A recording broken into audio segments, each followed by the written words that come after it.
Hey everyone, welcome back to our channel. Today I'm going to show you how to change or how to set PIN or password into your computer Windows in a very simple way.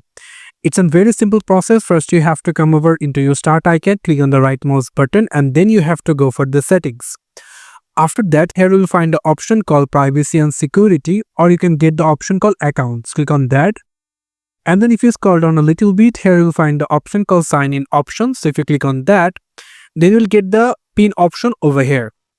So if you click on the pin, and there will be option called change pin. If you click on that, then you can simply give your current pin code. If you haven't have any pin code in your computer, then you just need to give the new pin code and then confirm.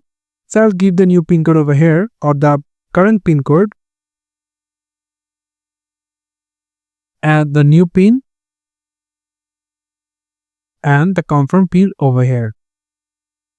Click OK, and that's it. This is how you can simply change or activate your pin code in your computer. If you're looking for to give a password in your computer, then what you can do here, you can see additional settings, and from here you just need to turn off this setting and close the setting over here, and then you have to click on the start icon, go for the settings, and then you have to looking for accounts over here.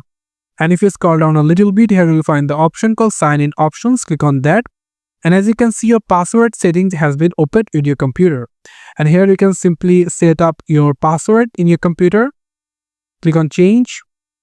And now you have to log in the Microsoft account another time. And then you have to give the pin over here. And that's it. Your computer password will be set up. So this is how you can simply set pin and password in your Windows computer. Thank you so much for watching this video. I hope to see you for another videos.